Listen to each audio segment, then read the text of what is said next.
So the show is all about dreams and what they mean when you interpret them. But what about when a dream is not a dream? And I've talked about this on the show before, especially for prophetic dreams. But what about other dreams? Right now, I've got two interviews, one from Samantha, where she had an experience that isn't a dream at all, and then another from Bruce that was also another experience, but it turns out to be a prophetic dream. And let's see what you make of those. We start with Samantha. I'm joined now by Samantha, who is currently doing one of my courses, but she had a very unusual experience. Well, not that unusual, because a lot of us have these, but she remembered it. So, welcome to the show, Samantha. Thank you so much. I'm glad to be here. We'll see.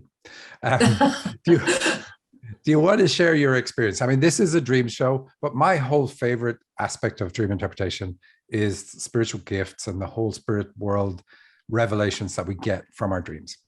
And so you're on a journey right now to is it to tip your toe or your whole body into the spiritual field? What's your I goal? don't think you can just dip a toe. Once you're in, you're in. It's a slippery slope. It's definitely It is. so. Do you want to share what happened, and then like in the order you gave it to me, I thought was really good.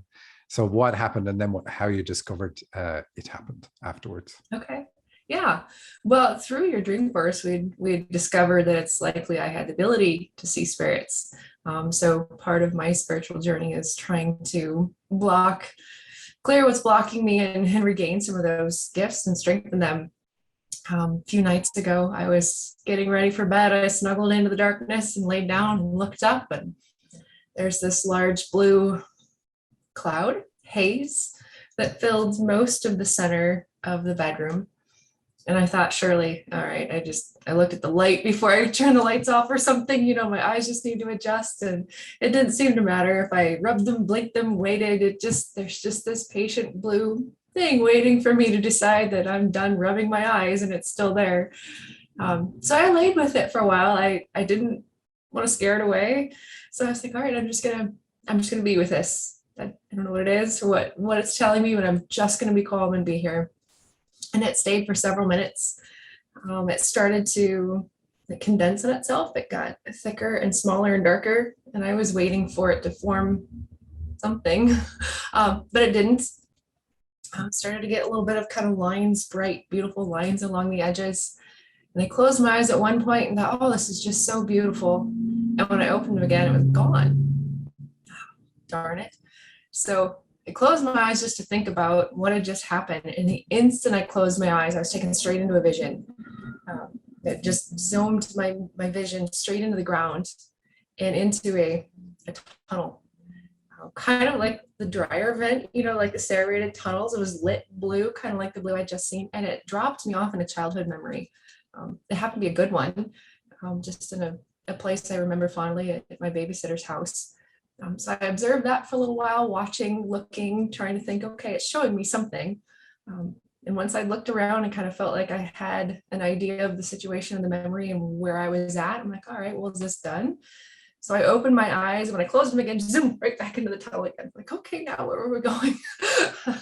And I just kind of stood there for a minute, and I just felt this. I said, no, like, you're supposed to be following the tunnel. Don't just sit here, keep going. And it dumped me on another childhood memory in my grandmother's basement, in a quiet little spot I like to hide in the corner of the basement. And again, I sat and kind of looked around and got my bearings and tried to figure out the significance of the memory.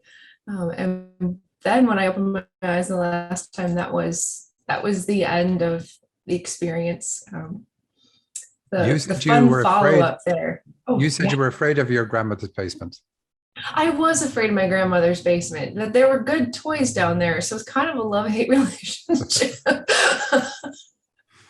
Yeah. I haven't figured out yet the significance of the spot it took me to, but I had no memory of that spot in the corner as an adult. And then as soon as I had that experience, it's like, oh, I do remember it. And it was a special spot to me behind a little old metal shelf in the corner in the old farmhouse, the stone wall basements. And I haven't yet put my finger on what the significance of that spot was, but I know that meant something to me as a child. I spent a lot of time crouched down by that shelf back there. I don't remember if it was a specific toy or what it was. Something about that spot was significant to me. Nice. Anyway, you were then going to tell us what you discovered afterwards. Oh, yes. Well, part of my journey also is learning to trust my intuition, which is getting stronger and more persistent the more I learn to trust it.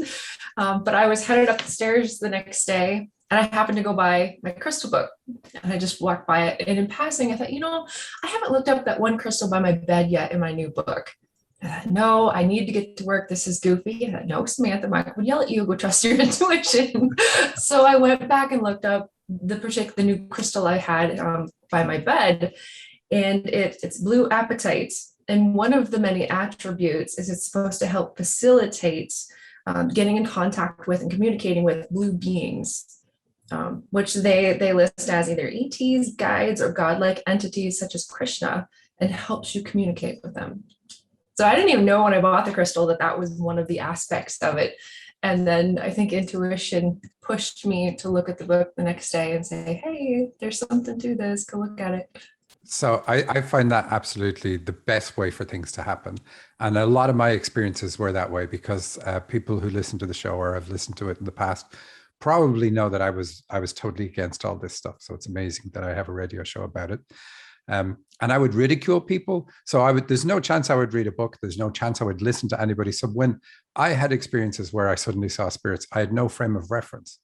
And so it was interesting to me then to have the experience, to know what I saw. Like I saw people without arms. I saw a spirit that was just a torso, just the upper half, it was male, and so on and so on. And then to discover that there are descriptions of these things and what they do and so on and so on. Whereas if I had heard about it first, then I could have said, well, something planted that suggestion in my mind. And the same would be true for you. To have the experience and then find out that's what that crystal does is far, far more powerful. And I love this story. But I have to correct you on one thing that you got wrong in there. You said Michael would shout at you for not listening to your intuition. That would never happen. No, you wouldn't shout at me. You would encourage me to listen to my intuition. But absolutely. And listening to your intuition that's the same as saying listen to your higher self, because that's how it communicates with you. It gives you nudges to do this, do that, do the other. And if you didn't listen to that nudge at that time, you may never have gotten it again, so and the whole thing would be past. So now, having had the experience, and can confirm, yes, I can see spirits. I am open. I can communicate with them because I let this spirit bring me to these memories, which is astounding. And obviously, you are going to use that ability in the work you do going forward. We don't just have an experience that is an outlier. It's almost always going to be integrated. So here, you're working with me. You're looking at a lot of childhood stuff. And now you see, look, here's a really easy way to go back and see childhood things, particularly in your case, see positive ones. And usually when you're brought to see positive memories, it's because you're at a stage in a healing process where you've looked at enough of the negative things and they want you now to start taking a positive view again of childhood, which is cool. As part of the work we did together and looking at your dreams, I had written down a piece here saying that you're able to make subconscious connections to understand where people's issues come from. So I suspect that you're going to see these visions about people that you're going to work with. So you'll see something in their childhood, or it doesn't have to be childhood, but it's a connection that you're making. It's like you're making a tunnel into their subconscious, and you're pointing out to them what you can see clearly that they've kind of buried. And I think this is just your guides allowing you to flex your wings, flex that muscle, let's say. And they're showing you pleasant things, because there are pleasant things. Like not all healing therapy is about looking at the negatives. A lot of it is about, depending on stages, is also looking at positives, because that can be very healing as well. But yeah, that's interesting. So the tunnel, they show you going below conscious awareness, which is what going into a tunnel is about. in a dream, and also in the symbolism of what you did. I like it. So now you have to practice it. Practice it on people and say, okay, I'm going to see if I can get an image. And you don't have to worry about how it works. All you have to do is say, I have this ability. It's the same as talking. We don't worry about how we communicate. We don't think about moving the muscles of our tongue or anything like that. So when you have an ability, you've already practiced it. And so you're going to be using it on the earth plane. And that's all it is. You're just going to be using it. And it's really just tune in and try it out. And get permission from the guides. Make sure it's okay that I can do this. I can tune into my partner, or I can tune into whoever else wants to be a willing, I was going to say victim, but it's not really victim. If you're going to, what will be cool for you is to say, here's what I see, and then watch somebody's face as they're gobsmacked. And they're like, that's exactly what it was like, because that's going to give you the confidence. So I expect that's the type of experience you're going to have, which will be nice for you and them. I don't know how it works either. I look forward to it working. But that's the thing, you don't need to know how it works. A lot of people try to figure out the details and mechanics of things, and it's not it at all. It's just like, get out of your own way and use it. And you saw how effortless that was. It was just your willingness. One thing I will definitely say is you acted fearlessly, which is not how most people would act. When I saw my first spirit, that wasn't my reaction. It's like, oh, I don't want to scare it off. There was no chance. Well, I had just read your book and you regretted that you scared them all away. So I'm like, wait, don't scare it. Don't scare it. They scared me away. No, you still have a warrior gene that I'm missing. That's awesome. Over time, I've gotten used to them, and I'm not afraid of them. But oh no, in the beginning, I was. Why me? Goodness. Why are you picking on me? I have a wife and kids. Pick on them. No. All right. So I look forward to you telling us in the future about how it's worked so much better, and like what the gift is, how you're going to use it to help people. Always fascinating to really discover that, because there's no limitation on what we can do. It's just we put our own limits on things, and a lot of us copy other people, but this is a unique thing for you. And you don't even have to share it with people. Like if you're working in a field where you couldn't say, wait, this invisible blue spirit is telling me this thing. You could just say, I have a sense that we should work this way with Mary, and that's what a lot of people who work in these fields do, who have gifts that they know they can't go public with. I don't think that's going to be the case with you. I think yours is going to be, people are coming to you because you have this ability, and they know you can unlock for them things that they know. For instance, like some major event happened to me at the age 2.5. I don't know what it is, but it blocks me this way. And then for you to be able to say, here's what it is, here's what I'm seeing. And the memory will come back to them, just like your memories came back. Like you said, you had forgotten that you used to sit there, you used to play there, because you would have just thought, oh, grandmother's basement, scary place that has toys. And then you had a memory of, oh, I liked this part of the basement, which was lost, but not lost after you had that. And so that's how it's going to help. But anyway, lovely. I loved your story, and thanks for sharing it. And thank you for coming on the show and talking about it. Thanks so much for having me. What a pleasure. Yeah, but you're out of the closet now.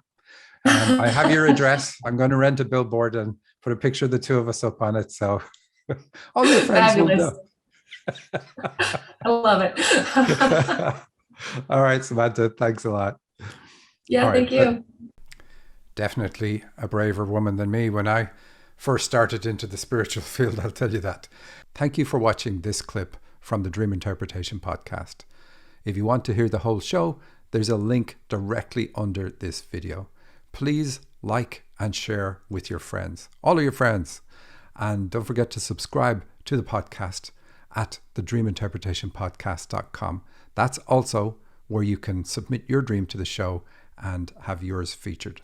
You can also download my free dictionary that has thousands of symbols that will help you understand the meaning of your dreams. Thanks for listening.